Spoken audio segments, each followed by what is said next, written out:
if you don't beat Pat Mahomes, you don't go to the Super Bowl. Can't win the Super Bowl, which is the ultimate goal if you don't beat Pat Mahomes. And so in the NFC right now, where Philly's gone 2 of the last 4 years, and their core is wholly intact moving forward, but they're also paid and they're in good cap situations. It's the Hoffman Show. We're on the Team 980, always live as well on the free Odyssey app. Streaming live on YouTube too at the Team 980. Going back and forth in the chat about the Commanders' cornerbacks. I'm sure that will be a topic of discussion over the next couple of weeks, if not months. So if you have anything that you want us to talk about this offseason or have any ideas for us this offseason, certainly open to it. You can email us. Just go to hoffmanshow.com, use the contact link. Also, you can shoot me a message on Instagram at hoffman.sports. I'm on Blue Sky. I'm on TikTok. I think those are, YouTube, obviously. Leave a comment somewhere. I read pretty much all of them. So you can go ahead and do that and let us know some of the things that you would like to hear us talk about, whether it's a specific part of Commanders world or whether it's non-Commanders things. Definitely would be open to your feedback as we remember what the hell we do in the offseason, because I don't remember. Because the offseason, thankfully, was a long, long time ago. But we will have plenty of coverage, of course, of everything going on with the Commanders and the Senior Bowl and all the college scouting stuff, but also the NBA trade deadline coming up. I think Kyle Kuzma very well could be on the move, amongst other things for the Wizards and all the other NBA stuff that's happening. We will get into that, slowly kind of bleeding that back in over the next couple of weeks. Okay, let's get back to the phones, though. 301-230-0980. Let's go to Shaq. Shaq, thanks for holding. You are on the Hoffman Show. Hey, how you doing, Craig? It's a little disappointing, but, I think the moment, and we got a young team, the moment was a little too big for us. And, you can see the talent level that Philly has. And that's what we know. We need to upgrade our talent level. I don't think nothing's off the board come the draft other than quarterback.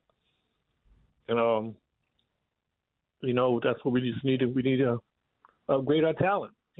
But overall, it's a good season, and our coaching carried us a long ways. Because you got to look, next year everything is not going to go perfect like this year did. Yeah, for sure, and I appreciate that, Shaq, a lot, because I think. There's people today that are like, oh, the coaches, in negative ways. And I'm like, these coaches got you to the NFC Championship game with this roster. And I know that Jayden was the main engine, but, who do you think was guiding Jayden? Who let Jayden be Jayden to the extent that he was Jayden? Who helped elevate Jayden to the extent he was being elevated? Who helped get the other guys in the right spots? Who helped the offensive line that was not very talented keep Jayden upright for most of the year? Who did enough defensively? And I know there's some bad defensive numbers. They ultimately finished 23rd in DVOA. But if you were to take just the back half of the season, they're definitely a lot higher. I can look up that number here in a second. But they got better as the year went on. I think position by position, guy over guy, unit over unit, this is a group that grew together. And it was a lot of fun to watch. I think on the Philly side of it, though, it's worth pointing out, they're going to get better too, which is kind of scary. I don't none of their. I guess the one thing for Philadelphia that they have to worry about is their offensive line is getting older and more banged up, and that is a team that has been built around that offensive line. And Jeff Stoutland, who is the guy as the offensive line coach in the NFL, and the guy in Philly, who's kind of kept it that way for a long time and has been a part of so many of these guys' development. He's not a young man. And so if as long as Stoutland's there, they're going to be fine in that unit. And they've got Mailata, who's relatively young. Juergens at center is relatively young. Dickerson's got a couple more years left at least. But on the right side, Lane Johnson is at the end of the road within the next year or two. And then Mekhi Becton at right guard. But they got to find a replacement for Johnson. And then what happens if Stoutland were to leave? I mean, the Patriots looked incredible for years and years and years along the offensive line. And then Dante Scarnecchia retired, and they were so bad that they lured him out of retirement. So things can change quickly in the NFL. That is the nature of things. Mailata had some injury problems this year for the first time. He's a big man. Hopefully that, I'm not wishing injury on anyone. Hopefully that was just a freak thing that happened this year. But Dickerson's got the injury, obviously. Juergens has this bad back. You just don't know. But by and large, Philadelphia is going to be good for a long time.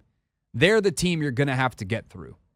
Now, if Jayden elevates to a different level, even than he got to now, and he's the best quarterback in the conference by a mile, maybe he's enough with some slight upgrades to get you there.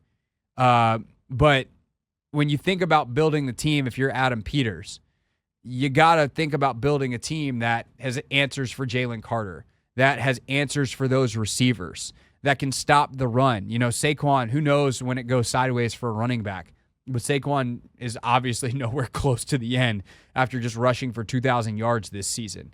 Saquon's not young, but he's not old.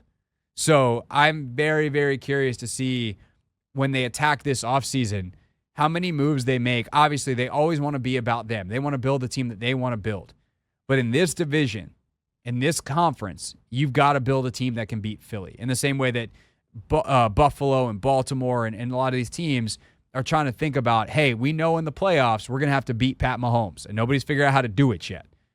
Not in the last 3 years. But they're thinking about it, and that's going to impact their team building in a way that's really smart, because if you don't beat Pat Mahomes, you don't go to the Super Bowl. Can't win the Super Bowl, which is the ultimate goal if you don't beat Pat Mahomes. And so in the NFC right now, where Philly's gone 2 of the last 4 years, and their core is wholly intact moving forward, because not only are these guys relatively young, or at least not old in the case of like an A.J. Brown, right? He's in his late 20s. But they're also paid and they're in good cap situations. Because the other thing that is a huge advantage in the NFL that Philadelphia has, that Washington will also have, thank goodness, is an owner willing to spend cash. If you are willing to spend cash early, you can sign guys early. You wind up paying them less in the long run, and you keep flexibility in your cap situation to always be ready to make the next move.